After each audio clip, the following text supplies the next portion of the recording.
Change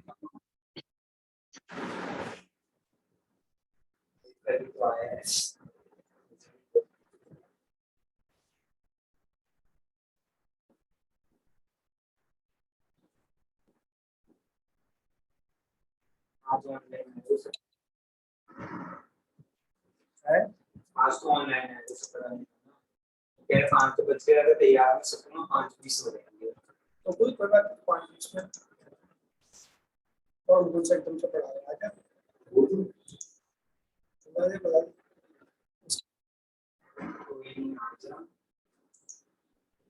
बस 5-7 minute में आ जाए यार होने तूने कौन सा लड़की की तरह कपड़े तैयार करने हैं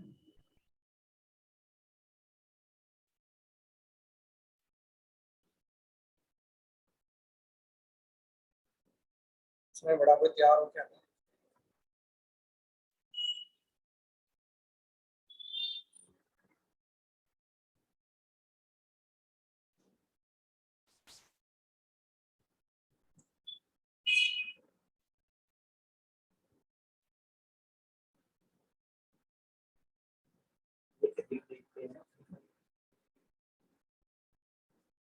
क्या समझने के लिए 2 मिनट में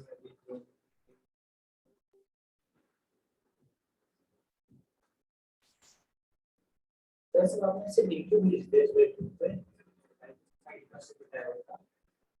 क्या चीज इस बार आपने लास्ट में लिंक भेजा है ना अरे वो इसलिए भेजा था क्योंकि ना तो मुझे दिक्कत आ रही है एडमिट होने में अब तुम एडमिट करो डायरेक्ट एडमिट हो पा रहे पहले भी ऐसे हो रहा था पहले और एक्चुअली मैंने अपना वो चेंज करा ना मैंने अपना Zoom की आईडी चेंज कर दी तो आपको नहीं पता लग रहा बट मैं इसमें खुद भी सेम ही लग रहा है उसमें ग्रुप में नहीं तुम्हें पता नहीं लग रहा एक्चुअली मैंने अपनी ना नया अकाउंट खोला है Zoom पे तो पिछले साल का सब्सक्रिप्शन किसी दूसरे अकाउंट में था मैंने आईडी वही रखी है बट सब्सक्रिप्शन मेरा चेंज हो गया किसी और पे तो टोटल अकाउंट ही चेंज हो गया तो आप सब्सक्रिप्शन कैसे किया है साल का सब्सक्रिप्शन होता है 18,000 रुपए का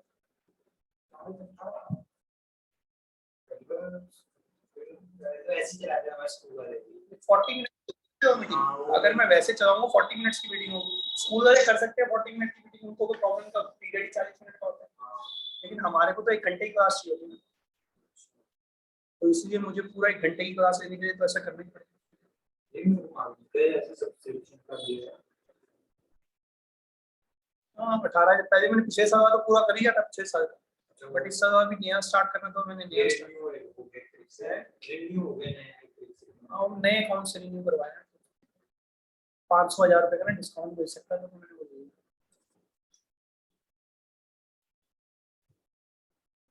हाँ जी बेटा शुरू करें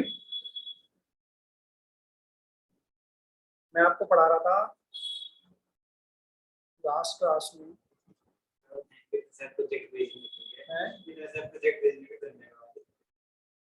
तो मैथ्स और अकाउंट्स वगैरह के सारे कुछ ही भेज दिए आपने अकाउंट्स भेज दिए ये भेज दिए सब जो था मैंने कहा ना मेरे को होती चीज तो मुझे देने में क्या दिक्कत है मैंने एकदम से ऐसे रैंडम टाइप को लो उसको देख के मैंने ये क्या है सारे प्रोवाइड कर रही है भाई आप सबको प्रोजेक्ट वगैरह सारे मिल गए थे ना हमें को लास्ट क्लास में आपको बोला हाँ जी बहुत दिन हो गए इसको भेजे हुए तो वैसे मैंने लास्ट क्लास से 1 दिन पहले देखा था लास्ट क्लास में बोलना वॉइस आ रही है बेटा आप लोगों को मेरी यस सर ओके फाइन शुरू करें ना फिर तो मैं आपको पढ़ा रहा था जी पता नहीं मुझे ध्यान नहीं हाँ जी देखो ये पीपीटी देखो कहाँ तक हम पढ़ चुके थे चेक करो जरा इंडस्ट्रियल सेक्टर रिफॉर्म ये मैं आपको पढ़ा के पता जैसे ये हो चुका था रोल ऑफ आरबीआई भी हमने करवा दिया था फिस्कल टैक्स रिफॉर्म भी करवा दिया था नहीं ये नहीं पढ़ाया टैक्स रिफॉर्म्स नहीं हुआ नहीं हुआ था ना मेरे को भी लगा अच्छा सुनो भाई रिफॉर्म्स इन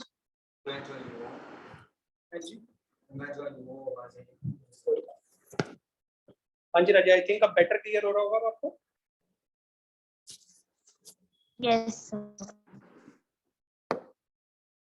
चलो Raja ji government fiscal tax reforms there are reforms in government revenues and government expenditure policy known as the fiscal policy reforms. Clear? So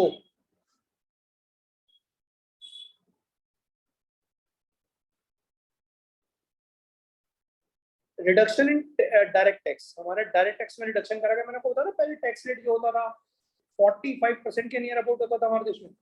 जब मैंने फर्स्ट टाइम रिटर्न भरी थी ना 1992 के अंदर, तो मैंने उसका 45% टैक्स के रेट से था मेरा उस समय टैक्सेशन में। और वो टैक्स तो मैंने खैर उस समय देना ही था, क्योंकि मैं तो इनकम ही क्या हुआ करती थी उस समय पर, टैक्स रेट रेंज में नहीं आती थी। बट फिर भी रिटर्न मैंने पहली भरनी शुरू करी थी जब मैंने फर्स्ट ईयर कॉलेज में गया। सेकेंड ईयर में मैंने कॉलेज में पढ़ा था, ये पता नहीं कौन से ईयर में पढ़ा था, तो उसके 1 साल बाद मैंने रिटर्न फाइल करनी शुरू कर दी। मैंने एक्चुअली जब कॉलेज में जाकर इनकम टैक्स है ना हमारा सब्जेक्ट आता था कॉलेज में, तो इनकम टैक्स का जब सब्जेक्ट आया जिस साल में, उससे नेक्स्ट ईयर मैंने रिटर्न फाइल करनी शुरू कर दी। मतलब मैंने इनकम टैक्स पढ़ा और पढ़ने के नेक्स्ट ईयर में रिटर्न फाइल करनी शुरू कर दी। और मेरे खानदान में उस समय कोई भी रिटर्न फाइल नहीं करता। आपने नई फाइल की? हाँ, मैंने नए सिरे से रिटर्न फाइल करनी शुरू कर दी। ठीक है भाई, तो अब देखो क्या कह रहा है। कह रहे हैं हमारे पास prior to 1991 continuous increase in direct tax that is on income and profits of the business. इस समय जो हमारा टैक्स रेट है ना, ये जो हमारा profit and gains on business होता है, पहले हमारा टैक्स रेट होता था 40% प्लस 40-45%, फिर इसको जाया गया 40%, फिर जाया गया 35%, और अब निर्मला सीतारामन ने अभी लास्ट 3-4 साल पहले जो टैक्स रेट है उसको 25% कर दिया बिजनेस के ऊपर, and that is one of the good step. इसके फायदे बताओ मैं क्या होंगे? अगर गवर्नमेंट टैक्स कम करेगी तो बताओ इसका फायदा क्या होगा? फायदा गवर्नमेंट को है, नुकसान है? बताओ। हाँ जी बताओ भाई। मैं फायदा नुकसान? सर फायदा है। कैसे फायदा है बताओ? ये तो कह रहा नुकसान है, कह रहा नुकसान ऐसे है जब गवर्नमेंट को टैक्स कम मिलेगा तो गवर्नमेंट की इनकम कम हो गई, फिस्कल डेफिसिट बढ़ जाएगा उससे। तो बट सर टैक्स कम देना पड़ेगा ना। बेटा किसको फायदा हुआ? पब्लिक को ना, गवर्नमेंट को क्या हुआ? सर गवर्नमेंट को तो लॉस हुआ। गवर्नमेंट को तो लॉस हुआ, तो क्या करा जाए? अच्छी बात है बुरी बात है? भाई गवर्नमेंट के हिसाब से थोड़ा सा नुकसान जरूर नजर आ रहा है, गवर्नमेंट को बहुत बड़ा फायदा होता है इससे। अब सोचो कि कैसे फायदा होता है। देखो अगर मानो कोई फॉरेनर अगर हमारे देश में इन्वेस्ट करना चाहता है, वो क्या चाहता है मैं इंडिया में जाके मशीनरी लगाऊं, बिल्डिंग लगाऊं, प्लांट लगाऊं, अपने नया बिजनेस शुरू करूं और कमाऊंगा प्रॉफिट। पता लगा उसने बेचारे ने पूरा साल ऐसी तैसी करा करा के बिजनेस में प्रॉफिट कमाया, 50% तो गवर्नमेंट देगी। बताओ क्या फायदा हुआ? आएगा हमारे देश में? कहेगा मेहनत मैं करूँ, टैक्स गवर्नमेंट को दूं, करोड़ों रुपया लगाऊंगा मैं, 100-200 रुपए तो लगाएगा नहीं, लगाएगा कई हजार करोड़ों में, और गवर्नमेंट की मजे में बैठे बैठे टैक्स की इनकम हो गई। तो कहता नहीं कि मैं नहीं जाऊंगा उस देश के अंदर, क्योंकि इससे बेटर तो यही है मेरे देश में टैक्स रेट कम है, मैं अपने देश में कम कमाता हूँ तब भी मेरे को उतना बच रहा है, मैं उधर जाके ज्यादा पैसा लगाऊं, ऊपर से रिस्क उठाऊं, प्रॉफिट कमाऊं, पता कि गवर्नमेंट आते हैं टैक्स लेके, मेरे को क्या बचा? भाई मानो वो 50 रुपए कमा रहा है, ठीक है, या 70 रुपए कमा रहा है, वहां पे यहाँ पे आके 100 कमा देगा जाएगा। पता लगा वहां से 70 कमाए, उसने 10% का टैक्स दिया, 7 रुपए बचा के तब भी 63 बच रहे। यहाँ से जाके 100 रुपए कमाए, 50% का टैक्स गवर्नमेंट देगी, उसको क्या बचा? 50। कहेगा पागल हूँ मैं उधर जाऊंगा, इससे अपने देश में बिजनेस नहीं लगाऊंगा, ऊपर से रिस्क कम।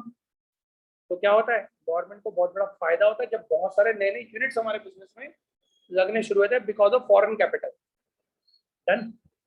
तो prior to 1991 continuous increase in direct, उसको मतलब तुमने हमने ज्वाइन तो करी है, ऑनलाइन भी नहीं आया प्रॉपर उसमें देखा नहीं, कोई बात नहीं, क्लास तो ऑनलाइन ज्वाइन कर।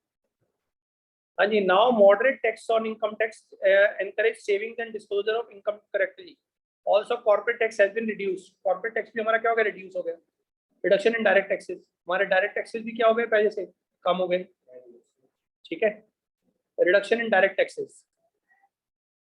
Prior to 1991, complexity in the imposing indirect taxes and recovering them.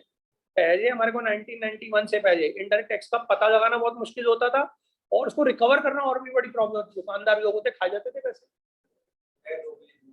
Now efforts made to reform indirect taxes. अब हमने एफर्ट्स करे ताकि हमारे इनडायरेक्ट टैक्सेस में क्या हो सके? रिफॉर्म हो सके। Taxes levied on commodities. It was facilitated by establishing common national market for goods and services. अब आपने पता ही, आपको पता है जीएसटी लग गया हमारे देश में, गुड्स एंड सर्विसेज टैक्स। तो वो हमारा सारी गुड्स एंड सर्विसेज में लगता है, चाहे वो कुछ भी हो, इररिलेवेंट ऑफ द नेचर।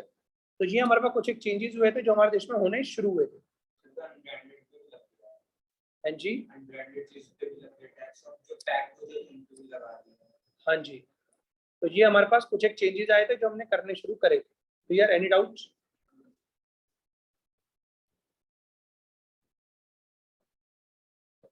चलो नेक्स्ट देखो हमें क्या कह रहा है।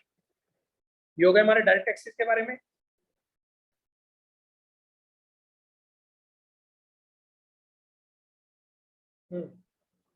Now there comes the next, simplified tax paying procedure. पहले टैक्स पे करने के लिए बड़ी जरूरत प्रॉब्लम आती थी, मुझे टैक्स की रिटर्न फाइल करने समझ आते आफत आ गई। क्यों? कंप्यूटर तो थे नहीं, सबसे बढ़िया कंप्यूटर था नहीं, तो सारी चीजें थी मैनुअल, जाना पड़ता सीए के पास। और अगर हमसे जरा सी गलती होती, मैंने पेज भर रहा हूँ, अब मुझे पेज भरने की आदत नहीं, और 50 तो कॉलम होते थे, एक जगह पे गड़बड़ हो, उसको करूँ क्या? फ्लूइड लगा लगा के ठीक करते थे, फ्लूइड लगा लगा। और अब क्या देखो, देखो मैं आपके सामने करके दिखा रहा हूँ, मैंने यहाँ पे लिख दिया कुछ, कंप्यूटराइज फाइलिंग है, मुझे इसको मिटाना है, कोई दिक्कत नहीं, मैं यहाँ जाऊँगा, 1 मिनट में रबड़ उठाऊंगा, ठीक है, इस पर क्लिक करूंगा, ये जो हो गया। तो कंप्यूटर की फाइलिंग बताओ कितनी आसान हो गई। आप समझ रहे हो कंप्यूटर फाइलिंग हमारी कितनी आसान हो गई। जस्ट कोई भी दिक्कत हो गई, बैक टैब मारो, स्लैश मारो, हो गया काम। लेकिन अगर मैं कॉपी के अंदर लिख रहा हूँ और अगर मैं ऐसे गलती कर दूँ तो क्या करूँ? कुछ भी नहीं कर सकता, फिर मैं काटूंगा, नए सिरे से लिखूंगा। और इनकम टैक्स वाले क्या कहते हैं, रिटर्न ऐसी साफ सुथरी फाइल होनी चाहिए, हमें समझ में नहीं आता तो हमसे टैक्सेस ज्यादा चार्ज करे थे, हमें और बड़ी प्रॉब्लम हो गई भैया। फ्लूइड भी ज्यादा नहीं लगानी चाहिए क्योंकि पेज भी खराब हो जाता, बैक साइड भी खराब हो जाती थी, ठीक है। तो prior to 1991 complex procedure to pay the tax in the terms of long distance and fixed time period. Short term के लॉन्ग टर्म के हमारे को बहुत बड़ी प्रॉब्लम आती थी। Now procedure is simplified in order to encourage better compliance. हमने compliance को क्या कर दिया? बेटर कर दिया, और लोगों के टैक्स प्रोसीजर क्या कर दिया? सिंप्लीफाई कर दिए। टैक्स प्रोसीजर सिंप्लीफाइड से मतलब क्या हमारा कि टैक्स फाइल करना हमारे बहुत आसान हो गया। पता क्या होता है, आपको ज्यादा चीजें फाइल नहीं करनी होती, आपको नाम, एड्रेस, फोन नंबर, कितनी बिजनेस की इनकम है, कौन कौन सोर्सेज, और की डिटेल की फोटोकॉपी लगाओ, छुट्टी, रिटर्न फाइल करो, ठीक है। सारी की सारी चीजें आपके एक ही पेज पे आ जाती हैं। तो हमारा टैक्स के रिटर्न का जो सिस्टम है दैट इज बीइंग सिंप्लीफाइड। बताओ बेटा, यहाँ तक क्लियर है राजे? तो दोबारा से एक बार देख लो, पढ़ा लो मोबाइल में।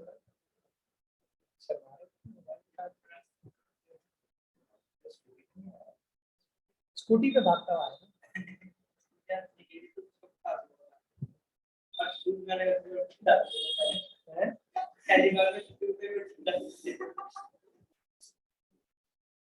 राजधानी एक्सप्रेस चली है।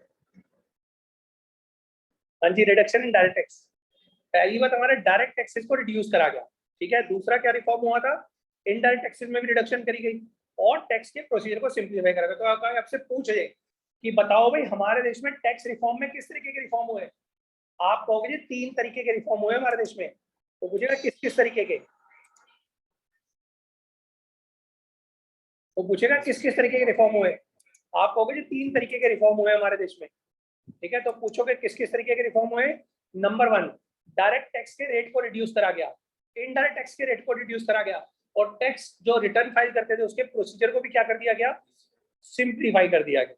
हाँ जी बेटा, क्लियर है? Yes, चलो आगे, sir. इसके आगे अब आ गया फॉरेन एक्सचेंज रिफॉर्म। तो कोई आपसे पूछे फॉरेन एक्सचेंज में किस तरीके का रिफॉर्म हुआ, क्या होगा? इधर बैठ जाना, नीचे इधर बैठ जाना, पंखा है ना, मुझे पंखे की आवाज होता है और इसी पे चली है।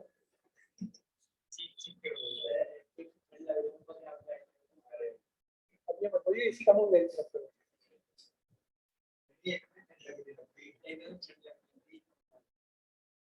हाँ जी बेटा, फॉरेन एक्सचेंज रिफॉर्म सुनो भाई क्या हुआ। देखो फॉरेन एक्सचेंज रिफॉर्म के अंदर हमने क्या करा, 1991 से पहले फॉरेन एक्सचेंज का outflow was more than the inflow of foreign exchange. पहले हमारे देश में फॉरेन एक्सचेंज का जो इनफ्लो था वो कम था और आउटफ्लो हमारा ज्यादा था।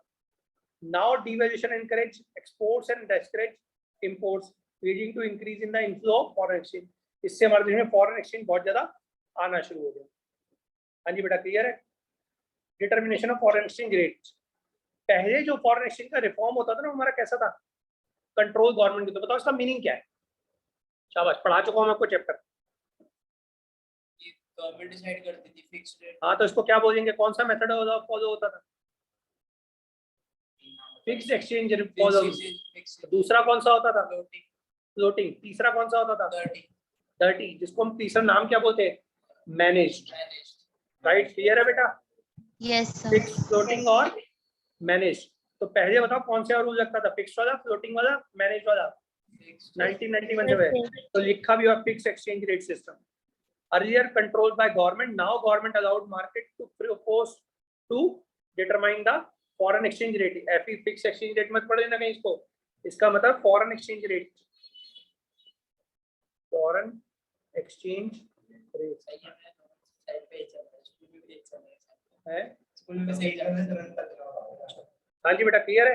डन। तो Yes, आपका ये sir. बात डाउट भी आपका क्लियर हो गया। ठीक है, चलिए हम इसके आने, तो चलो तो हम आगे चलते हैं बेटा। Trade and investment policy reform हमारे देश में। अब अगर आपसे कोई पूछे कि बताओ भाई फॉरेन एक्सचेंज पॉलिसी में क्या रिफॉर्म हुए, तो आप दो रीजन बताओगे। क्या रीजन बताओगे? पहले मुझे एक बार दोबारा पिछले पेज के बारे में बताओ।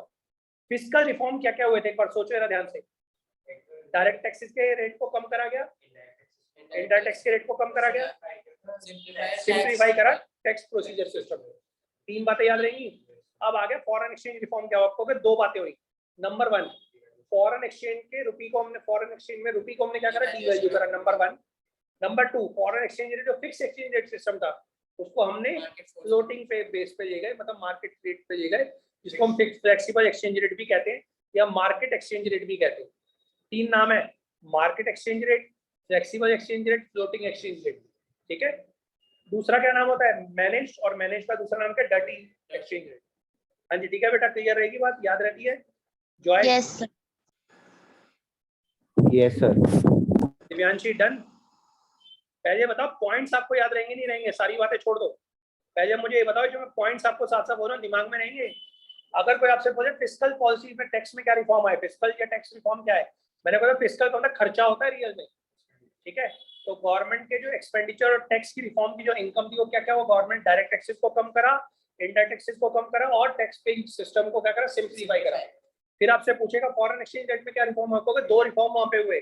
कौन कौन से? डिवैल्यूएशन ऑफ रुपी और फिक्स एक्सचेंज रेट सिस्टम की बजाय फ्लोटिंग एक्सचेंज रेट सिस्टम लाया गया।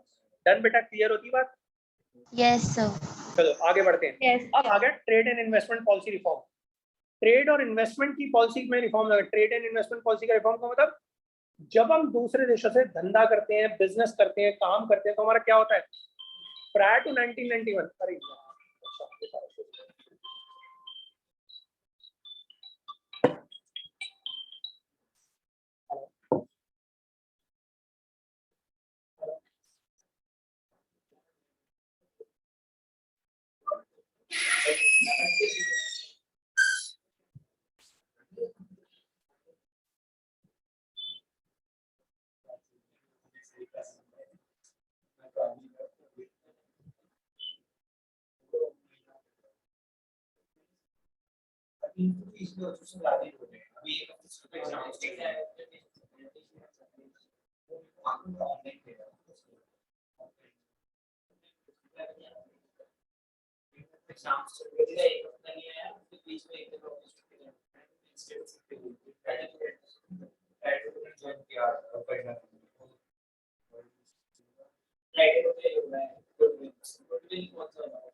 हाँ जी बेटा, डन। चलिए आगे।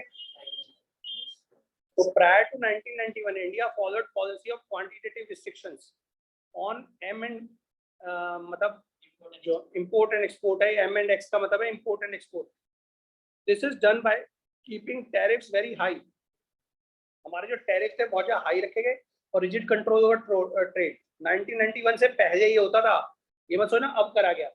इंपोर्ट और एक्सपोर्ट पे बहुत ज्यादा रिस्ट्रिक्शन थी और ये कैसे करा जाता था, टैरिफ के जो रेट थे वो बहुत ज्यादा हाई थे। टैरिफ मतलब टैक्स का जो रेट था, ठीक है, और रिजिड कंट्रोल होता था हमारा ट्रेड के ऊपर। मतलब आपको कोई भी चीज इंपोर्ट करनी है, आप इतनी से ज्यादा नहीं ला सकते। मतलब जैसे अगर आपको किसी चीज 100 की जरूरत हो, कहते नहीं आप 10 से ज्यादा ला ही नहीं सकते, तो रिस्ट्रिक्शन हो गई। तो इसको हम क्या कहते हैं, बताओ इसका नाम क्या था? टैरिफ। अगर ये, हाँ, ये कोटा कहते थे, तो मैंने आपको बताया था इसको कोटा कहते थे, ठीक है। तो कोटा का मतलब जो हमें गवर्नमेंट के थ्रू अलाउड नहीं थी quantity. Now liberalization aimed at removal of the quantitative restriction on merger and import and export, ठीक है। अब लिबरलाइजेशन करा गया तो इंपोर्ट एंड एक्सपोर्ट हमारा क्या कर दिया गया, सिंप्लीफाई कर दिया गया, ठीक है। और वो सिंप्लीफाई होने से क्या हुआ, क्वांटिटी भी हटा दी गई, क्वांटिटी की जो रिस्ट्रिक्शन रखी नहीं गई, और टैक्स के रेट को भी क्या करा गया, बहुत जबरदस्त तरीके कम कर गया। पहले हमारे देश में 300% तक की इंपोर्ट ड्यूटी लगा करती थी। 300% का मतलब समझते हो, 100 रुपए की चीज ना 300 रुपए का टैक्स दो, 400 रुपए की इंडिया में पड़ेगी, ठीक है। और वो टैक्स ड्यूटी पता है कितनी हो गई, 10%। तो you can understand what was the policy and what we are doing. हाँ जी, इंपोर्ट ड्यूटी 10% तक रिड्यूस कर दी गई। कुछ पे ज्यादा भी होती है, वो चीजों पे डिपेंड करता है, but 10% is the average threshold general जो। हाँ जी, क्लियर है बेटा? सर, हाँ जी बोलो। सर नॉन टैरिफ बैरियर्स और कोटा सेम होते हैं? हाँ बेटा, जो हमारे टैरिफ बैरियर होते हैं ना वो यही होता है, टैक्स रेट। और नॉन टैरिफ बैरियर जो होते हैं जनरली यही होता है, जैसे क्वांटिटी के ऊपर रिस्ट्रिक्शन लगा देना, क्वालिटी पे रिस्ट्रिक्शन लगा देना, उसको हम नॉन टैरिफ बैरियर्स कहते हैं। Okay sir. डन। अच्छा जी, अब सुनो क्या क्या करा गया, जो आपको मैंने बात बताई ना। तो dismantling of quantitative restriction on import and export, हमने डिसमेंटलिंग मतलब खत्म करा गया quantitative restriction on import and export. Reduction in tariff rate कम करे गए। Prior to 1991, high tariff import on imports to favor policy of protection. Now tariff on imports were reduced to enhance the domestic trade, ताकि हमारा domestic trade क्या हो सके, बढ़ सके। तो नीचे आप पिक्चर देख सकते हो, ठीक है। पहले तो कंटेनर वगैरह तो हमारा ड्रीम हुआ करते थे, कंटेनर तो कभी आते ही नहीं थे, ठीक है, क्योंकि लोग मंगवाते ही कितनी कितनी चीजें थे, 100 चीज, 10 चीजें, 50 चीज। बहुत लिमिटेड कंपनियों को सिर्फ अलाउड होता था कंटेनर के थ्रू माल मंगाना, और वो ज्यादातर गवर्नमेंट कंपनीज ही हुआ करती थी। और अब तो आम लोग भी क्या करते हैं, बिजनेस कर रहे हैं, and they are importing lots and lots of things. हाँ जी बेटा, clear? Yes sir. Okay. Then dismantling of quantitative restriction on import and export के अंदर दूसरा क्या हुआ, पहला हुआ reduction in tax rate, tariff rate. दूसरा का removal of licensing procedure for imports. पहले में माल मंगवाना तो पहले में लाइसेंस लेना पड़ता था, अब वो रिमूवल कर दिया गया है, कोई लाइसेंस देने की जरूरत नहीं है। आप सिंपलीफाइड से गवर्नमेंट को बताओगे कि मैं ये चीज इंपोर्ट कर रहा हूँ, उसकी क्वांटिटी इतनी है, उसकी क्वालिटी इतनी है, बट हैजर्डेरियस गुड्स तो आपको अलाउड कभी हो ही नहीं सकती ना, सिंपल बात है। जो चीजें नुकसान पहुंचा रही, थोड़ा बंदूकें, बॉम्ब वगैरह ये लाना शुरू कर दो, तो वो चीजें अलाउड नहीं, हैजर्डेरियस केमिकल वगैरह नहीं अलाउड है। Prior to 1991, huge restriction on import license to keep strict control. Now import licensing abolished. Import licensing क्या कर दिया गया, abolish कर दिया गया, except some hazardous goods. कुछ hazardous goods को छोड़कर जिनके ऊपर आपको goods को लाने के लिए आज भी restriction है, ठीक है। तो बाकी सब चीजों पर क्या कर दिया गया, नया कर दिया गया। देन उसके बाद removal of export duty. Export duty तो टोटली खत्म ही कर दी गई कि आपको टैक्स के ऊपर कोई देने की जरूरत नहीं। बेटा एक मिनट रुको, एक्चुअली घर पे ना कोई मैकेनिक आया है तो उससे कुछ काम चल रहा है, एक मिनट पहले।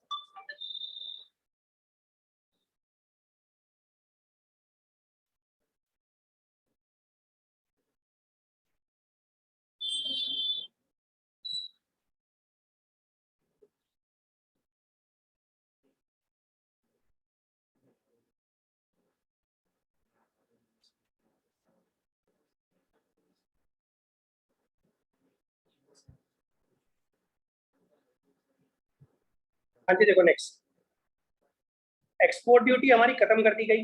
Prior to 1991 heavy export duty to encourage domestic goods demand only. अच्छा देखो, पहले एक्सपोर्ट ड्यूटी हाई हुआ करती थी, उससे तो फायदा होता था, बिल्कुल होता था, तब भी हमें फायदा होता था। कैसे, हम कहते हैं एक्सपोर्ट नहीं करोगे तो इंडिया में चीज बनती रहेगी, इंडिया में चीज रहेगी, इंडिया में ही बेचोगे। अब इंडिया में बेचोगे तो चीजों की डिमांड क्या रहेगी, इंडिया के हिसाब से रहेगी। और प्राइस तब भी क्या आएगा, सही है। क्लियर होती बात? Yes, sir. डन। तो this is also possible. Clear. Next हमारे पास क्या आता है, now export duty remove to increase competitive position in the Indian in the international market. और अब हम उसी माल को इंडिया के बाहर भेज रहे हैं तो हमें दूसरे तरीके का फायदा होना शुरू होगा, हमारी गुड्स इंपोर्ट और एक्सपोर्ट हो रही है, तो तब भी आंसर हमारे लिए बेटर है, क्योंकि हमारे लिए तब भी नुकसान है। फॉरेन एक्सचेंज आएगा, हमारी गुड्स को कॉम्पिटिटिवनेस में लेके हम बढ़िया गुड्स बनाने की कोशिश करेंगे और इंटरनेशनल मार्केट में भी टिक पाएंगे, और उसको हमें फायदा ही बहुत हुआ है वैसे देखा जाए। हाँ जी, क्लियर होती बात बेटा? कोई डाउट? No, sir. नेक्स्ट, पहले आप इन तीनों पॉइंट्स पर याद करो बेटा, चारों पॉइंट्स फटाफट से, शाबाश। क्या क्या हुआ? Dismantling of quantitative restriction on import and export.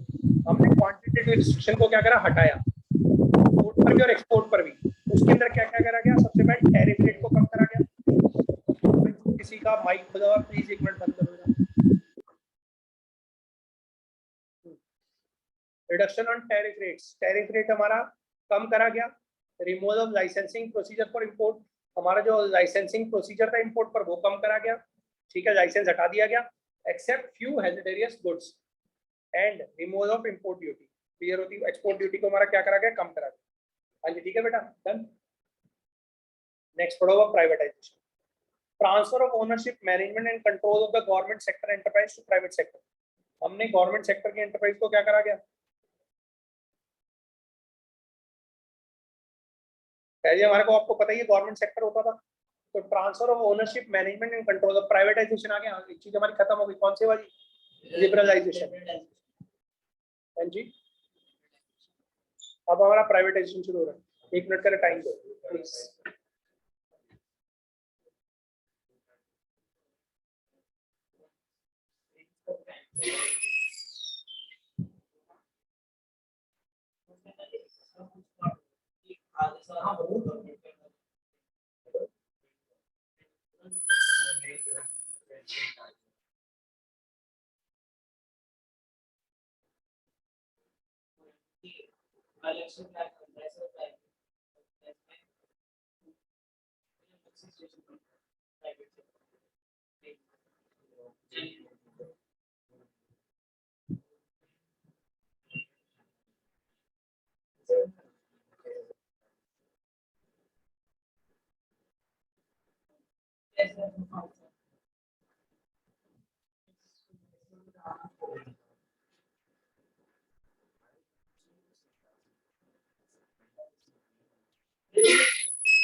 President कुछ करता है क्या? प्रेसिडेंट कुछ करता है? प्रेसिडेंट बहुत कुछ करता है। किसने बोला प्रेसिडेंट कुछ करता है? नहीं, वो तो बोल अथॉरिटी ऑफिसेस में सब कुछ अभी बता दें, इस बारे में बात करेंगे अभी 2 मिनट के बाद। पहले ये पढ़ लें। सर, अब transfer of ownership, management and control of the government sector to the private sector. हमने ट्रांसफर करा क्या, गवर्नमेंट सेक्टर से प्राइवेट सेक्टर की तरफ, ठीक है। गवर्नमेंट सेक्टर की चीजों को प्राइवेट सेक्टर में दिया गया। गवर्नमेंट ने इंप्रूव करी efficiency of some public sector companies by granting special status of Navratna and mini Ratna, ठीक है। अब ये परसों मुझसे पूछ रही थी महक, इधर नवरत्न मिनी रत्न क्या होते हैं, महारत्न क्या होते हैं? ये डिपेंड करता है हमारी गवर्नमेंट को ऑटोनॉमी कितनी दे रखी है, ठीक है। मतलब उनके अपने लॉज हैं, उनका अपना एक कॉर्पोरेशन है, ठीक है। जैसे oil and natural gas corporation है, ठीक है। तो जो कोई भी हमारे कॉर्पोरेशन है, इनको फुल लिबर्टी दी जाती है, जो भी डिसीजन लेना है उनकी मर्जी से खुद ले सकते हैं। मतलब कैपिटल इशू कर सकते हैं, बाहर के देशों में जाके इन्वेस्ट कर सकते हैं, ठीक है। तो कुछ इस तरीके की रिस्ट्रिक्शन इनके ऊपर नहीं होती है, लेकिन बाकी जगहों पर तो रिस्ट्रिक्शन होती है। तो अकॉर्डिंगली नाम दिए जाते हैं महारत्ना, मिनी रत्न और नवरत्न, ठीक है। Purpose to improve financial discipline and facilitate modernization. हमारा मेन मोटिव क्या था प्राइवेटाइजेशन करने का, कि हमारे पास फाइनेंशियल डिसिप्लिन आ सके और हमारे उसमें मॉडर्नाइजेशन आ सके। मतलब नई नई मशीनरी पर प्राइवेट सेक्टर में चीजें जाएंगी तो कहेंगे और पुराने तरीकों को हटाओ, नए नए तरीकों में। लेकिन गवर्नमेंट सेक्टर में भी क्या करा गया, नए नए तरीके लगाए गए कि गवर्नमेंट सेक्टर की कंपनियां भी अपने आप को क्या कर सके, इंप्रूव कर सके। और 1991 के अंदर कई सारी कंपनियों को बेचा गया, जिसमें एक सबसे बड़ी मेन जो कंपनी थी वो थी विदेश संचार निगम लिमिटेड, जिसका नाम था BSNL। पता आपको BSNL? एक और नाम बताता हूँ, मॉडर्न ब्रेड, इसको मॉडर्न इंडस्ट्रीज कहते थे। मॉडर्न इंडस्ट्रीज में पहले ब्रेड आती थी मॉडर्न के नाम से, ठीक है, ये हमने बेच दी, बीएसएनएल को बेच दिया, बीएसएनएल को हमने बेचा था टाटा को, ठीक है, मॉडर्न इंडस्ट्रीज को हमने बेचा था एचयूएल को, हिंदुस्तान यूनिलीवर को, ठीक है। ऐसे कई सारी कंपनियों को हमने बेचा और हमने देश में ऑटोनॉमी लाने की कोशिश की कि हमारे यहाँ पे नई नई चीजों के थ्रू नई नई चीजों का हमारा प्रोडक्शन हो सके और हमारा कुछ इंप्रूवमेंट आ सके, ठीक है। सब कुछ ही प्राइवेट, अब तो ये सारे सारे बैंक प्राइवेटाइज हो जाएंगे थोड़े साल, 2-3 साल में सारे बैंक प्राइवेटाइज हो जाएंगे। क्या ट्रेन भी प्राइवेटाइज हो ट्रेन प्राइवेटाइज नहीं हुई अभी तक? गई, ये पार्ट हो रहा है। मैं बता, कुछ ट्रेन्स को प्राइवेटाइज करा गया कुछ पर्टिकुलर स्टेशन के बीच में, ठीक है। बोंगोई रेलवे जो है वो एक अलग रेलवे है, जो कि हमारी बोंगोई रेलवे जो हमारी चलती है, वैसे हमारी सारी आईआरसीटीसी के अंदर आती है, इंडियन रेलवे ट्रांसपोर्टेशन जो है। लेकिन अब हमारे पास कई सारी रेलवे को धीरे धीरे प्राइवेटाइज करने की सोच रहे हैं, लेकिन अभी प्राइवेटाइजेशन का कोई पक्का विचार नहीं है। कुछ पर्टिकुलर स्टेशन के बीच में गवर्नमेंट ट्रेन भी चलेंगे, प्राइवेट ट्रेन भी चलेंगे, ठीक है। अच्छा, आपको पता है ये जो हमारी डीटीसी है हमेशा लॉस पे चल रही है कई सालों से, अब प्राइवेटाइज हो रही है धीरे धीरे। नहीं, मैं बता रहा हूँ, टोटल 7200 हमारे पास वो है, मैं आपको दिखाता हूँ सारी चीजें ना, जो भी आप क्वेश्चन पूछ रहे हो सारी चीजें साथ साथ देख लो तो क्लियर हो जाएगी। एक मिनट जरा वेट करते हैं। डीटीसी, दिल्ली ट्रांसपोर्ट कॉर्पोरेशन,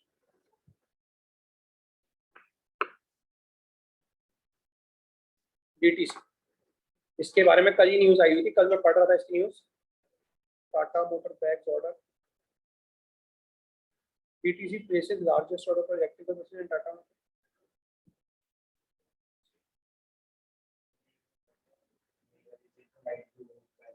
अभी एक दिन पुराना दिया हुआ, थोड़ा पुराना है।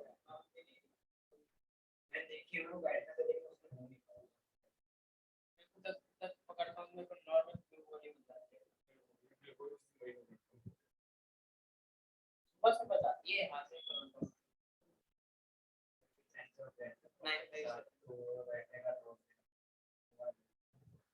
मैं कल न्यूज पढ़ रहा था, मैंने वो आ ही नहीं रहा यहाँ पर, ठीक है। देखो डीटीसी प्राइवेट सके करके 1 किलोमीटर के अंदर में वापस आ।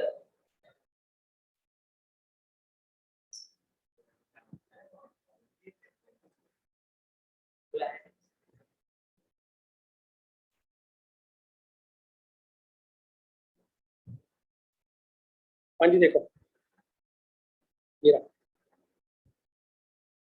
Privatisation of Delhi transport corporation. As a student of history I was representing, क्या लिखा है ये तो कुछ और नहीं, वैसे आया था अभी परसों, तो मैं पढ़ ही रहा था।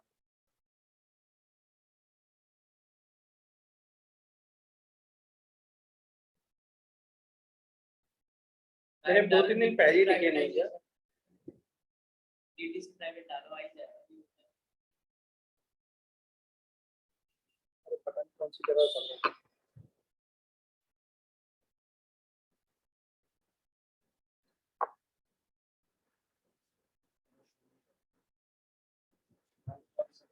कोई नहीं दिखा है,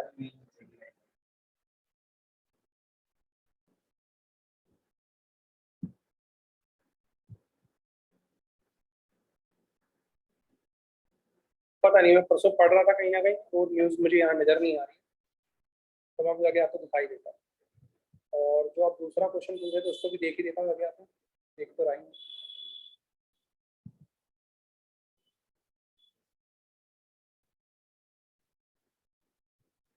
प्रेसिडेंट था।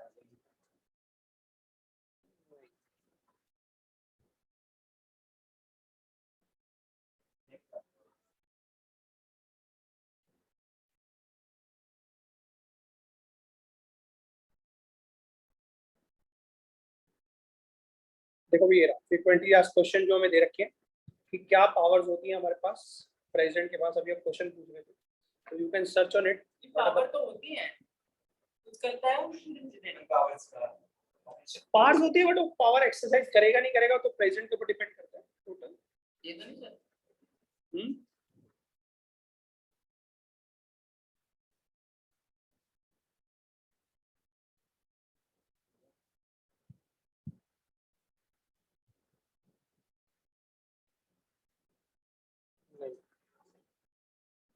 क्लस्टर मॉडल जो चल रहा है, ठीक है, यही यही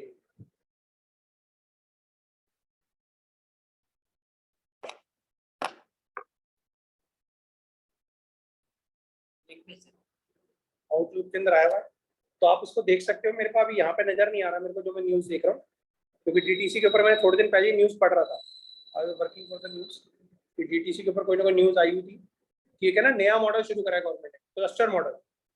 क्लस्टर मॉडल में क्या होता है, हाँ, तो जितनी भी हमारी बसेज आ रही हैं सारे प्राइवेट मॉडल के अंदर ही आ रही है, ठीक है। तो यहाँ नहीं आएगा ना इसके अंदर ना, the public transporter fleet has contracted at the lowest in the decade. This is the pulse of the government.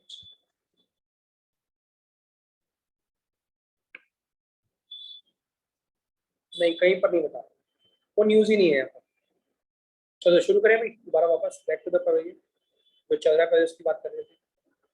What it is saying, government improve efficiency वगैरह by selling a part of equity of public sector undertaking is known as, जब हम कुछ part बेचते हैं, ध्यान से सुनना क्या कह रहे हैं, by selling of part of equity, part मतलब थोड़ा पार्ट जब बेचा जाता है पब्लिक सेक्टर अंडरटेकिंग का to private sector, known as disinvestment, ठीक है। और प्राइवेटाइजेशन क्या होता है, पूरा का पूरा बेच देना, फुल ऑन बेच देना, प्राइवेटाइजेशन, पार्ट को बेचना, डिसइन्वेस्टमेंट, ठीक है। Withdrawal of government from ownership and manufacturing and management of the public sector companies, ये हमारा क्या होता है, प्राइवेटाइजेशन होता है।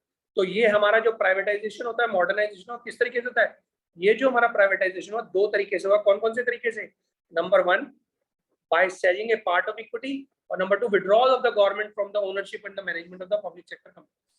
Clear, done, any doubts? तो ये हमारे पास टोटल कुछ एक चीजें हुई हैं जो प्राइवेटाइजेशन के अंदर काउंट होती है। इंप्रूव एफिशिएंसी, अब हमारे इसको फायदे क्या क्या है वो भी साथ साथ बता रहा है।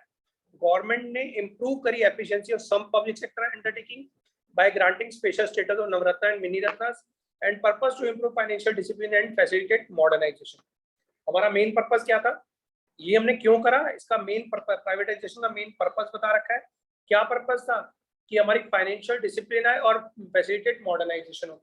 और नेक्स्ट हमारा मेन मोटिव क्या था, improve efficiency and increase competitiveness of the private sector, और ताकि हमारा प्राइवेट सेक्टर आगे बढ़ सके। तो इसलिए गवर्नमेंट ने क्या करा था, प्राइवेटाइजेशन को टोटली इंप्रूव करा। डन, ओके, आगे चलिए बेटा, नेक्स्ट आ गया। अब सुनो इसके बाद कहते हैं पॉजिटिव इंपैक्ट हमारा प्राइवेटाइजेशन का क्या होगा। नंबर 1, ये हमारा मेन इंपैक्ट है, improve efficiency of the management, जो मैंने पिछले पिट पे बताया था। अब उसका क्या फायदा हुआ, number 1 support managerial efficiency as no political pressure, ठीक है। क्या होगा इससे, मैनेजरियल एफिशिएंसी बढ़ेगी क्योंकि पॉलिटिकल प्रेशर नहीं होगा। पब्लिक सेक्टर में तो दिक्कत थी, गवर्नमेंट सेक्टर के अंदर गवर्नमेंट सेक्टर की कंपनी है तो मिनिस्टर वगैरह जितने उन सबका हमेशा कंट्रोल रहता था और वो हमेशा उसको प्रेशराइज करते रहते थे।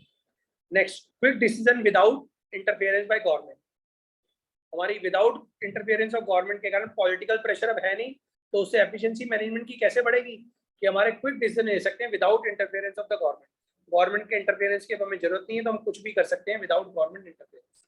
हाँ जी बेटा, क्लियर, आगे चलिए। Next, financial discipline. Financial discipline से क्या क्या मतलब है, रेगुलर सप्लाई ऑफ फंड्स होगी हमारे पास, ठीक है। पहले गवर्नमेंट से परमिशन ही नहीं पड़ती थी, पैसों को जब मांगना पड़ता था गवर्नमेंट पैसा अरेंज करती थी, तब जाके पब्लिक सेक्टर, यहाँ तो भैया जब पब्लिक प्राइवेट सेक्टर में पैसा होगा वो इजीली पैसा अरेंज करेंगे। हाँ, complexion in administration setup led to delay in the sanction of funds prior to 1991, क्योंकि पहले एडमिनिस्ट्रेशन सेटअप बनाया जाता था। मानो किसी सेक्टर को, किसी कंपनी को पैसों की जरूरत है पब्लिक सेक्टर के अंदर, तो भैया पहले क्या करा जाएगा, ऐसे नहीं कि पैसा आपको कल मांगा आज मिल जाए, ऐसा नहीं होगा। पहले कमेटी बनाई जाएगी, वो कमेटी पूरा एडमिनिस्ट्रेशन करेगी, चेक करेगी, फिर जाके अच्छा हाँ जी इसको पैसों की जरूरत है, फिर वो अगर एडमिनिस्ट्रेशन की अथॉरिटी आई है वो ओके करेगी तो पैसा मिलेगा, नहीं तो पैसा नहीं मिलेगा। समझ आ रही? तो जो कॉम्प्लेक्सिटी हुआ करती थी administration setup by the government, उससे पैसा कहता चला जी पैसा आने में डिले हो जाता था, मॉडर्नाइजेशन तो था ही नहीं ना। ठीक है जी, हाँ जी, डन, क्लियर है बेटा? Yes sir. Next, reduction in deficit.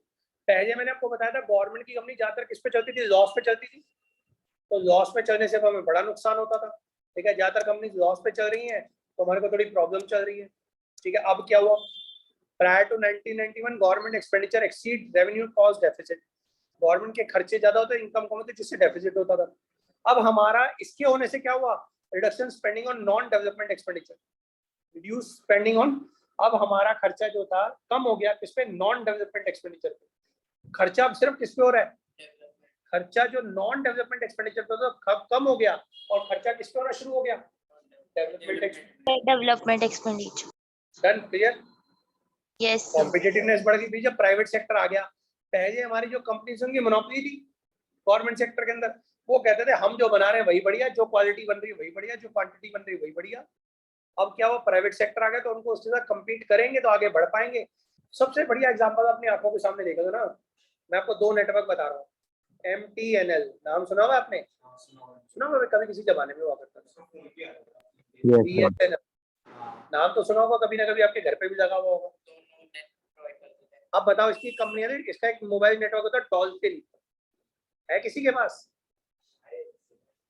Dolphin आता था, किसी के पास नहीं होगा डॉल्फिन इस समय, जिन जिनके पास नेटवर्क था वो बंद हो चुका है। ठीक है, अब सिर्फ 2 ही नेटवर्क चल रहे हैं, कौन कौन से, जियो, वोडाफोन और एयरटेल, 3 सॉरी 2 MTN का लैंडलाइन में फोन आता है जो कि कभी काम नहीं करता, मोस्टली अगर खराब हो जाए तो 2-2 महीने में ठीक करने आते हैं, लेकिन बिल आता रहेगा आपके घर पे।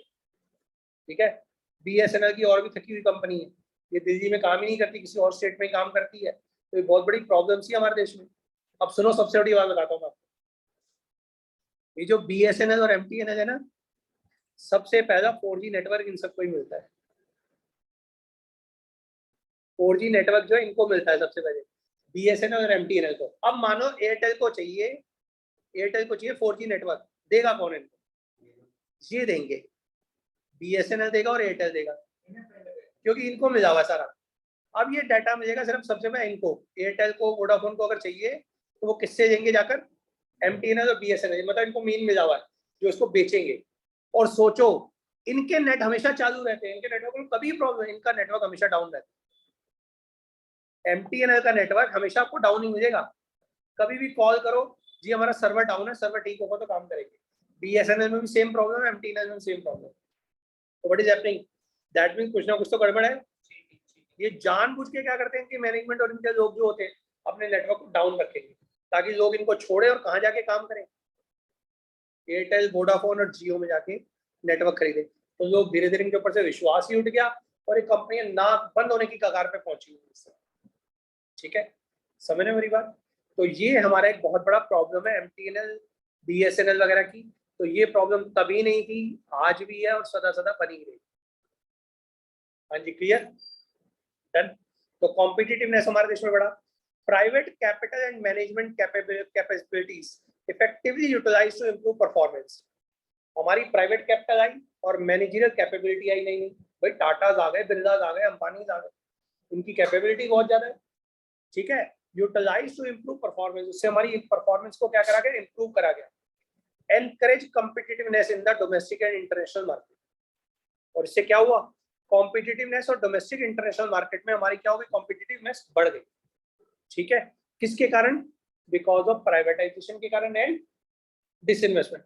अब डिसइन्वेस्टमेंट का मतलब क्या है, भैया 50% के आसपास आप किसी स्टेक किसी बंदे को दे रहे हो प्राइवेट सेक्टर के अंदर, क्या वो अपना ये नहीं चाहेगा अपना कंट्रोल रखूं और उस तरीके कुछ इंप्रूव करने की कोशिश करेगा, बिल्कुल। तो उससे क्या हुआ, कॉम्पिटिटिवनेस डोमेस्टिक और इंटरनेशनल मार्केट में कंपनियों को मिली जो प्राइवेट सेक्टर में चली गई या जिनकी क्या हो गई, डिसइन्वेस्टमेंट हो गई। डन। इंक्रीज FDI, अंडरस्टूड है। पैसा हमारे देश में तो है नहीं बड़ी बड़ी कंपनियों में इन्वेस्ट करने के लिए, तो इन कंपनियों खरीदते कौन है, बाहर से कंपनी आती है। वोडाफोन क्या है, वोडाफोन ही सोच लो क्या है, Vodafone is not an Indian company. ठीक है, तो इन्होंने आके डोमेस्टिक इंडस्ट्री में क्या लगाया, पैसा लगाया, इसलिए उनका नेटवर्क बढ़िया। ठीक है, provide strong impetus to the inflow of FDI। ठीक है, हमारी FDI को क्या मिला, एक बहुत बड़ा प्लेटफॉर्म मिला। ठीक है, to the inflow of FDI। Other countries invest due to expanding domestic market, क्योंकि हमारी डोमेस्टिक मार्केट बढ़ती जा रही है, पॉपुलेशन हमारे देश की बढ़ती जा रही है गुजर जी, तो इसलिए दूसरी कंट्रियां हमारे देश में आके क्या कर रही है, इन्वेस्ट कर रही है। क्लियर। डाइवर्स प्रोडक्शन, पहले हमारा प्रोडक्शन होता था एक पर्टिकुलर क्वालिटी का, एक पर्टिकुलर क्वांटिटी के अंदर, लेकिन अब धीरे धीरे क्या हो रहा है, हमारी क्वांटिटी भी इंप्रूव हो रही है, क्वालिटी भी इंप्रूव हो रही है, डाइवर्स प्रोडक्शन हो रहा है। पहले कुछ ही चीजें बनती थी, बहुत सारी चीजें बन रही है। ठीक है, आप देखते हो आप 2-3 दिन में नया आइडिया आ जाता है, नई प्रोडक्ट आ जाती है, थोड़े दिन में लॉन्च भी हो जाती है। क्यों लॉन्च हो पा रही है? प्राइवेटाइजेशन में पब्लिक सेक्टर वाले तो कुछ करते नहीं थे। अगर आपको पहले दिमाग में किसी का आएगा तब ना, जब पहले कुछ नई नई टेक्नोलॉजी दिमाग में आए। अब लोग नई नई टेक्नोलॉजी लेकर आ रहे हैं, नई नई तरीके से एक्सपेंड कर रहे हैं। हाँ जी, बिल्कुल, हर 2 महीने बाद नया फोन आता है। आप सोच लो ना, आप मोबाइल ही देख लो, कितने बढ़िया बढ़िया फोन आ रहे हैं। ठीक है, कहाँ फोन के अंदर हमें पहले सोचो बैटरी लगानी पड़ती थी, बैटरी इनबिल्ट आती है।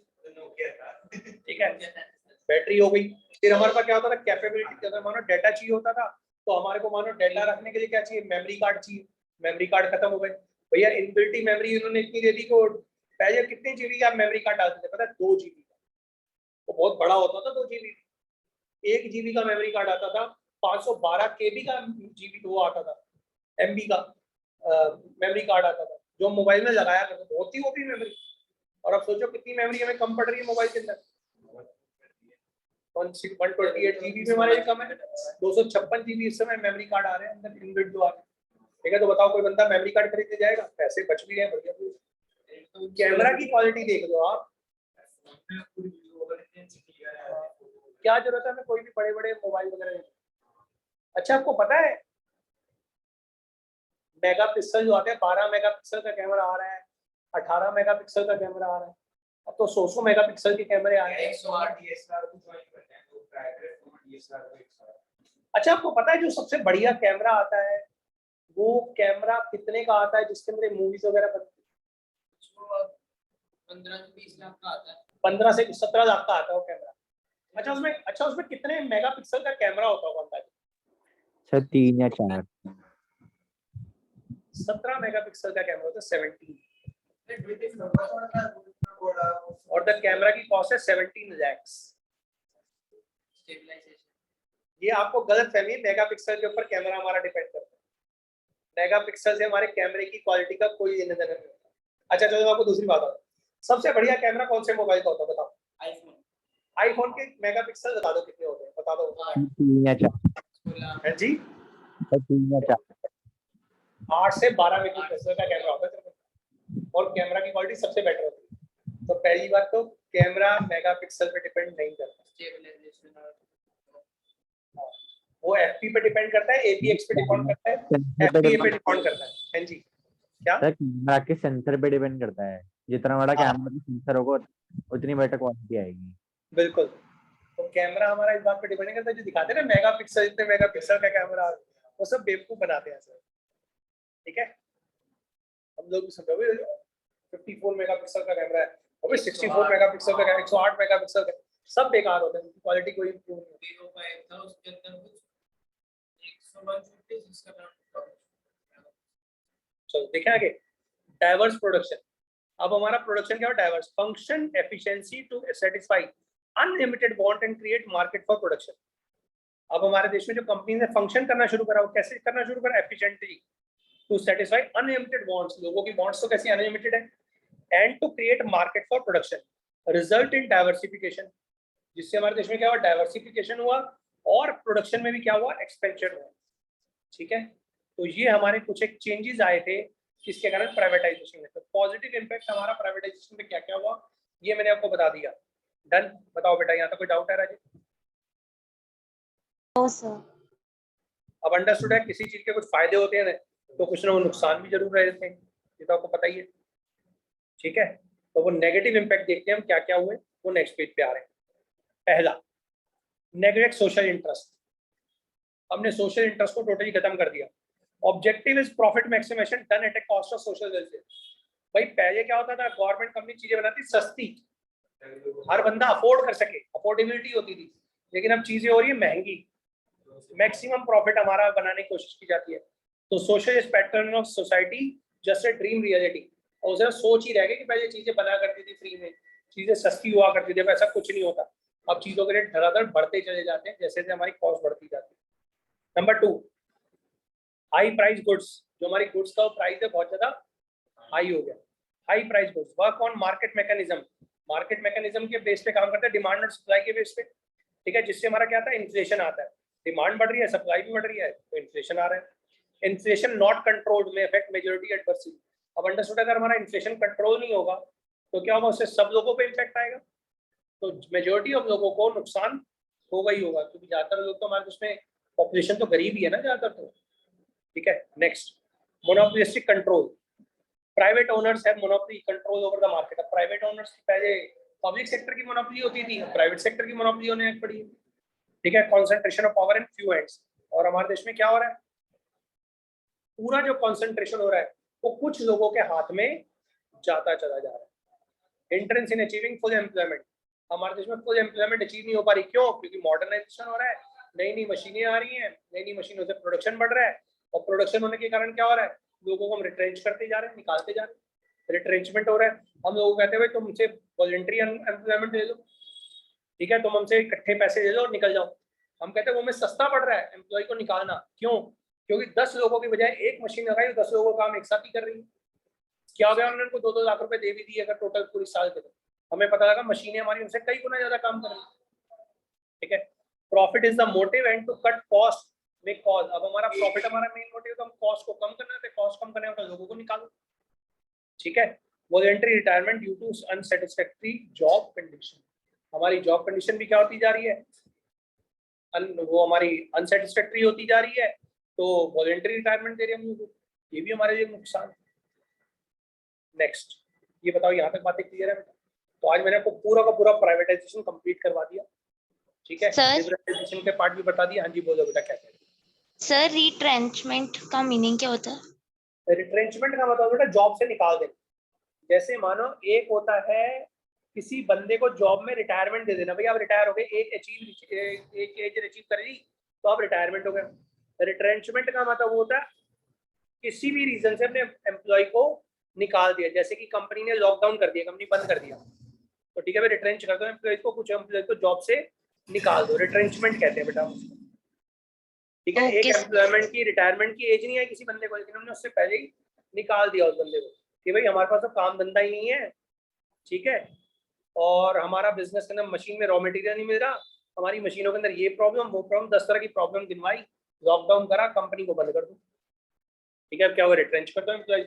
कंपनी के पैसे तो हम तब देने पड़ेंगे जब हमारी कंपनी में पैसे होंगे। हम कहते हैं हमारी कंपनी तो लॉकडाउन में चल रही है, रॉ मटेरियल मिल नहीं रहा, हमारे पास नई नई मशीनें है नहीं, तो हमारे पैसे नहीं पे, कंपनी में एम्प्लॉयज को अगर रिट्रेंच करा जाए। ठीक है, ओके क्लियर? यस इस बात को बढ़ा देते हैं। अब हमने क्वेश्चन पूछा तो आंसर तो देना पड़ेगा। Retrenchment,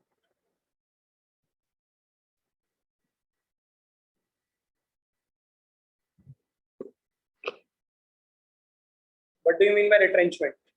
Retrenchment means terminating the employee due to the surplus labor or incapacity of the employees.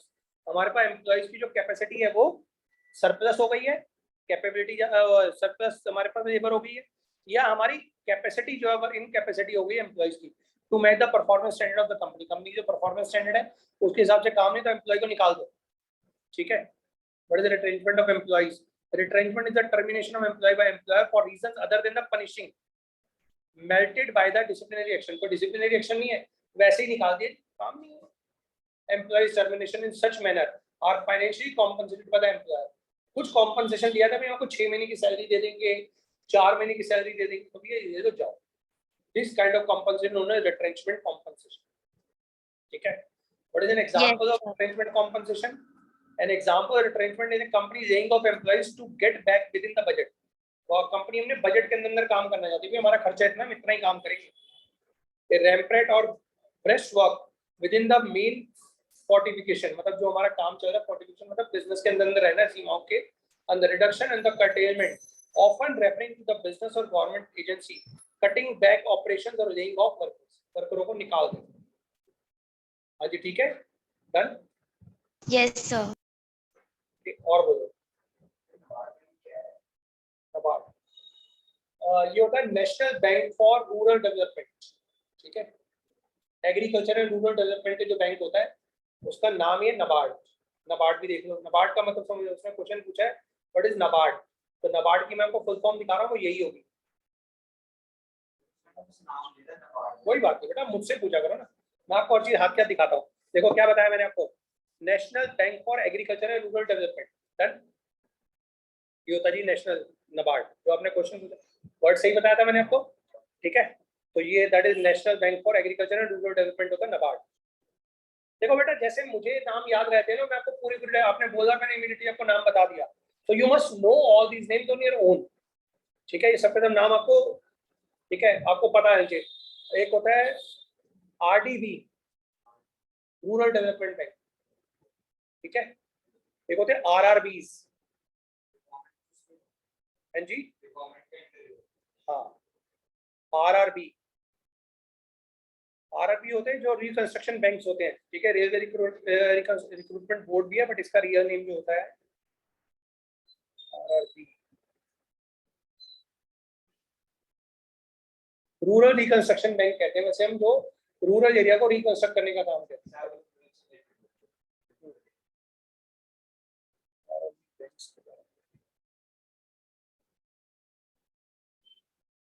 IBPS, ये तो Indian bank for postal service हो गया। रीजनल रूरल बैंक कहते हैं इसको, ठीक है। आरआरबी को हम शॉर्ट फॉर्म कहते हैं। मैं आपको नाम बता रहा हूं, इसको लिख दो, रीजनल रूरल बैंक्स।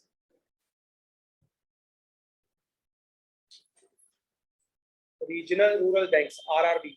नाबार्ड की भी फुल फॉर्म लिख दो भाई, नाबार्ड क्या होता है। आपको दोनों का नाम मिलेगा, पहले आरआरबी की फुल फॉर्म लिख दो, रीजनल रूरल बैंक्स। ये भी आपको काम आएंगे सारे, कहीं सोचो मैं बेकार में पढ़ा रहा हूँ, उसे नाम इसीलिए नहीं पूछा, मैं आपको स्पेशली नाम बता रहा हूँ इसका। ये तो नाम आपने सुन रखा होगा, मगन नेगा।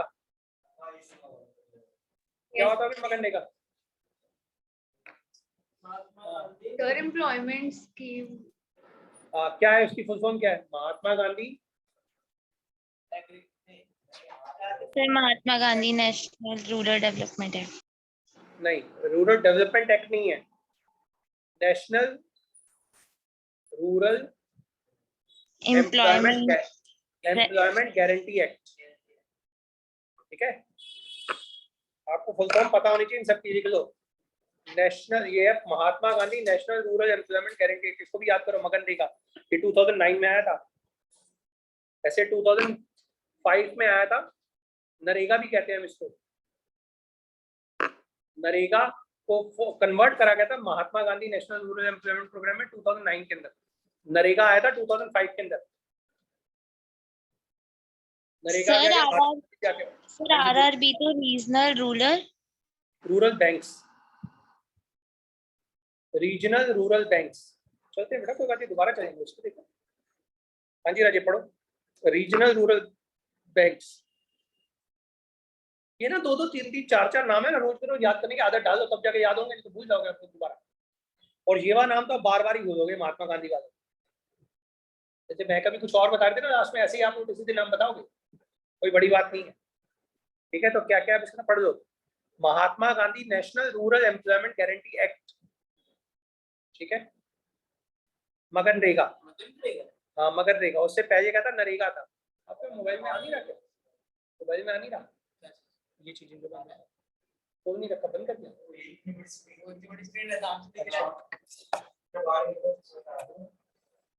नाबार्ड की थी बेटा, अभी नाबार्ड पे चल रहा हूँ, मैंने बताया था, national bank for rural agriculture,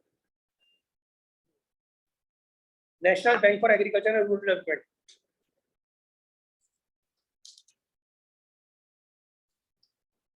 ये लिखा हुआ ऊपर, बार बार ये क्यों खुल जा रहा है? देखो ऊपर ग्रीन कलर से लिखा हुआ है ना, मैं वहां पे क्लिक कर रहा हूँ तो बार बार खुले जा रहा है। NABARD, national bank for agriculture and rural development.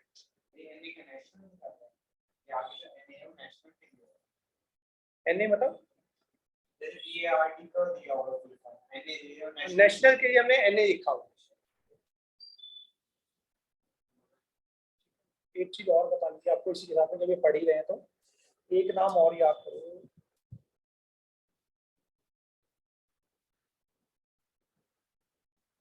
जो मेरे मुंह से नाम निकल गया।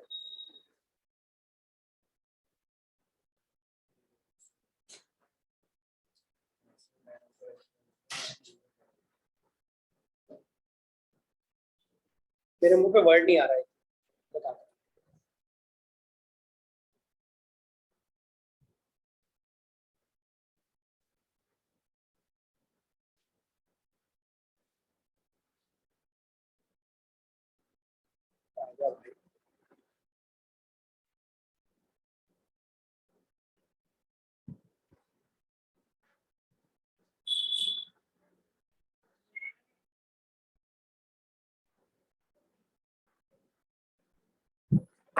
शायद इसमें कुछ ना कुछ आ जाएगा। मेरे मुंह पे वर्ड नहीं आ रहा, वैसे मुझे पता है इसके बारे में। बाई चांस अभी मुंह पे word नहीं, वो कुछ है ना, एक्चुअली हमारे ना कुछ सोसाइटीज बनाई जाती है, तो उसमें एक सोसाइटी बनाई जाती है जो हमारे एक दूसरे की मदद खुद करती है। तो मुंह पे वर्ड नहीं आ रहा, अभी पढ़ाते पढ़ाते में आ जाएगा, मैं देखता हूँ कुछ ना कुछ 5 मिनट में वैसे ही आ जाएगा मेरे मुंह में। हाँ जी बेटा, डन, क्लियर है? Any doubts? ठीक है भाई, तो नेक्स्ट क्लास में अपन इसके आगे करेंगे। आज आपको इतना ही करके आना। डन? तो नेगेटिव इम्पैक्ट मैंने आपको बता दिया। हाँ बेटा, डाल दूंगा, आपको वहीं पे पहुंच जाएगा, आपको अलग से तो दूंगा नहीं। भाई आप सब प्लीज बार बार जरा इसको चेक कर लिया करो एक बार पीपीटीज को जाके, क्योंकि मैं आपको बताए बगैर डाल देता हूँ वहाँ पे चुपचाप, आपको पता नहीं चलेगा मैं कब क्या डाल। बीएससी का मुझे पता चला था एकदम से, बीएससी का मुझे पता चला था। तुम बोलोगे मैं डाल देता हूँ, जो तूने बोला मैंने उसी समय डाल दिया, फिर मेरी तरह 2-4 दिन बाद तूने दोबारा बोला, तेरे को अच्छा ये तो बताया नहीं उसको, तो तब बताया भाई, वहाँ पे जाके देख खुल जाए। नहीं मैंने देखा था, आपके डालने वापस डालने से पहले देखा था ना, उसके अंदर वो बैक करना भूल गया था मैं। तो रिफ्रेश नहीं करा होगा, रिफ्रेश करोगे तभी आएगा। नहीं वो एकदम वो ईगो वाले खुला हुआ था मैंने कभी। चलो मिलते हैं नेक्स्ट क्लास में फिर। Okay bye. Thank you, sir. Okay बेटा, गुड डे, बाय।